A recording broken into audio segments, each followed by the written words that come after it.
Hey guys, I hope you've had fun with your video projects and now it's time to get them published and uploaded to either Vimeo or YouTube. This video will show you how to optimally publish your movies from either iMovie or Movie Maker, and then I'll walk you through uploading it to both sites. So first we're going to play with iMovie. I have on screen just a simple little short video that I've put together, and I'm going to walk you through the steps that you need to do in order to upload your video with the maximum qualities that we can get it to publish in. So here in iMovie, I want you to go to Share, and then you're going to export using QuickTime. We're not going to use the built-in defaults for just publishing because we want to have maximum control over our video and what it's going to look like. So you need to give your movie a name. Hopefully you'll use something along the lines of your team name, whether it was JMU Traditions or the cooking video, but you can name your movie anything you like. I'm just going to leave this as DLC because this was a Disney Learning Challenge project that I worked on before, and I'm going to leave it as an MOV file. I want to make sure that export says that we're going to go movie to QuickTime movie, and then we're going to select options. So here under options, I want you to make sure that all three boxes are ticked, and they should be. And we're going to go one by one and look at our video, sound, and internet streaming settings. So first, let's click on settings for video. Now here in the compression settings, there's a few things we need to take care of. We're going to make sure that up here at the top it's still set for compression type H.264.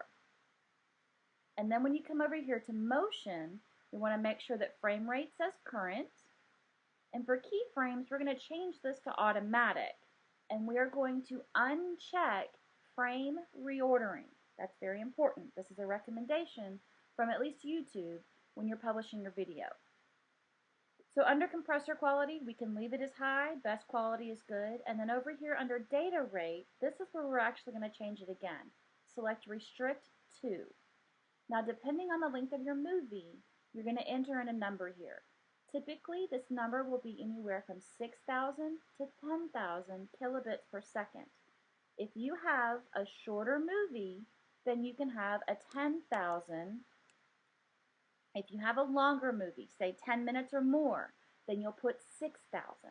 But most of you should be working around the 4-minute mark, 4 to 5 minutes.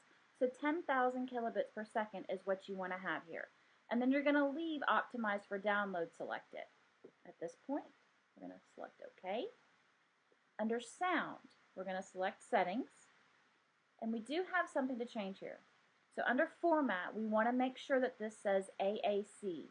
That is the recommended sound format for videos. Channels should be stereo, left and right, and your rate should be set to the 44.100 kilohertz. And that changed automatically when you selected AAC, so you should not have to change anything here. You don't need to look at your advanced settings, and normal quality with 128 kilobit MPEG encoding is just fine. So here we want to make sure we select OK. Now under internet streaming, fast start is perfectly acceptable, so you can leave this setting the way it is. Select OK, and now you're ready to save. Now depending on the length of your movie, it will take it a little while to export your project, but it'll give you a little pop-up window letting you know when the file's been saved. Notice how I did not save it to a specific folder, I just put it on my desktop. You're welcome to save it to your thumb drive, to your documents, wherever you need to have the movie. Once it's finished exporting the project, it'll give you a little timer countdown here. We can then move forward with uploading your video to either YouTube or Vimeo. Now, if your team was using Movie Maker to produce and publish your video, you have a few easier options. You'll notice here, if you're on the Home ribbon, that Movie Maker gives you the option of publishing directly to YouTube or Vimeo.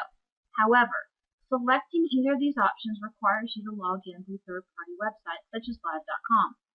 So what you're going to do is select Save Movie, and then you're going to scroll down this list under Website Settings. And here you can select either YouTube or Vimeo depending on which one you'll be using. I'm going to go ahead and select YouTube, which will give me the dialog for me to save the movie. Now at this point, I'm going to give my movie a name, and you'll notice that it's already set for MP4 and H.264, which is similar to the settings we use for iMovie. So you can save it wherever you like. In this case, I'm just going to save it under my pictures where I'm working and hit save. Now at this point, it'll work through compressing and putting together your movie, and it will notify you once the movie's been published so that you can then use either Vimeo or YouTube to upload your video. And that's what we'll be working on next. Once your video has finished exporting from iMovie, it's time to upload it. So first I'll show you how to upload your video to YouTube, and then we'll look at Vimeo. Here in YouTube, you want to make sure that you're signed in. Only one team member is required to upload the video and provide that link for the rest of the class. It's fairly easy to upload your video. Just select the upload link from the top of the screen, and then you can select the file from your computer.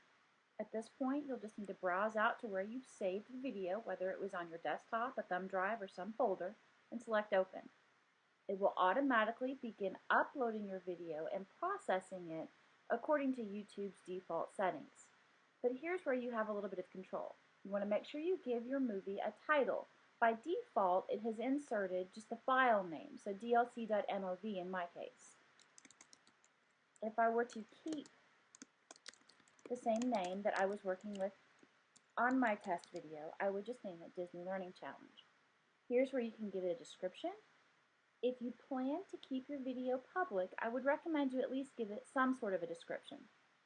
And here's where you can just explain what your video is. So if you were on one of the teams that did a cooking video, you could talk about what it is that's being made. If you were on one of the traditions videos, then you could talk about JMU traditions and what's important. Under tags, you can give it all sorts of tags to make it easier to find your video. JMU would be a good one if you're using one of the JMU topics for your video. Over here under Category, go ahead and select Education. Privacy settings are very important. If you keep your video public, you may want to turn off the ability for comments under the advanced settings, but that's entirely up to you. You can also make your video unlisted. This means that only those with the direct link can see your video.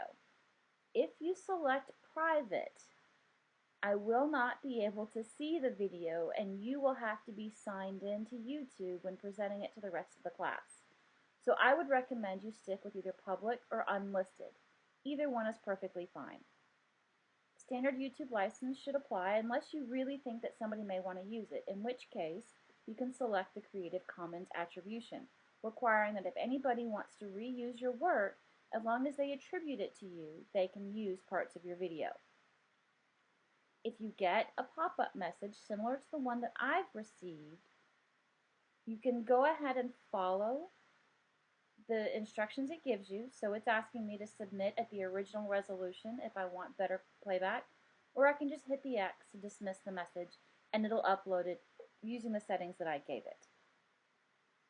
So I mentioned that if you wanted to allow comments or disallow comments, this is where you would select the advanced settings, and you can untick the box for allow comments, and that will make sure that no one can leave comments on your video. Now you can also set it to be approved so that you have to approve the comments for them to appear. You can also control if people can vote on the comments, if they can view ratings for your video, and if others could submit a video response. You can see that it may take a while for your video to upload. In my case, it's telling me I have 42 minutes remaining. The time to upload your video depends on how large the file size is and your connection. It can take anywhere from an hour to a few hours if you have a very long, large video. Once it has finished uploading your video, YouTube will automatically begin the conversion process. But you can see that it's already given me the link that I can use to distribute. This is the link that you'll want to save so that when we do our final presentations, we can have this loaded up for everybody to use in the web tour. If you have any questions about the YouTube process, as always, you can email me. And now it's time to take a look at how you would upload your video to Vimeo. So earlier when you were uploading to YouTube or thinking about uploading to YouTube, most of you probably have an existing Gmail account that ties right in with YouTube. So it was simple enough to select Login and log in with your Gmail address and get going. However, if you've never used Vimeo before, which many people haven't, you'll need to create an account. And this is where you can do that automatically on the Vimeo website. Just enter in your name, your email address, and create a password, and select Join. Don't forget to check the box that says that you accept the terms. In my case, I already have an account, so I'll just log in. Now you may be asking yourself, which system should I use? Which service should I use? If your video is longer than 10 minutes, then you definitely want to look at using Vimeo. 10 minutes is the default time length for YouTube on new accounts. Now, if you have an existing YouTube account and have used it to upload videos in the past, you'll find that over time that limit is increased. Some cases you can have upwards of 20 minutes or more. If for some reason your video was exported and was rather large, you may also run into that issue with YouTube, in which case Vimeo is an option. It's a very similar process. On the screen after you've logged in, select Upload, or alternately you can select Upload from the top menu at any time. Again, choose a video to upload. I'm going to select the one that I exported earlier, and then I'm going to select Upload Selected Videos. Similar to YouTube, it's working on that upload progress. It'll show me in this bar the percentage rate and approximately how much time is remaining. Again, enter in a title, a description, any tags, and then select Save Changes. You do not have some of the same capabilities here for changing and altering how you want to show your video, but some of them are the same. So select the Privacy tab, and then you can select who can watch the video. Anyone, only you, people that you follow, people that you choose, or people with a password. Notice that it is quite different than the settings on YouTube. In this case, I would recommend setting it for anyone. You can also control whether or not the video can be embedded, if anybody can comment, and then what people can do with your video. If you want them to be able to download it, add it to their playlist, and that sort of thing. There are advanced settings where you can have custom URLs. So if you wanted your link to be vimeo.com/JMUtraditions, you could do that as well. Advanced is also where you can set your Creative Commons licensing if you want to allow individuals to reuse your work. So think back to the beginning of the semester when we talked about Creative Commons and the usefulness in allowing others to edit your work to create something new. Once you've got everything set, you can select Save Changes. This link will be activated. I have not entered anything, which is why it is gray, and you'll be ready to go. If you have any questions with uploading to Vimeo or run into any problems, as always, send me an email and I'm here to help.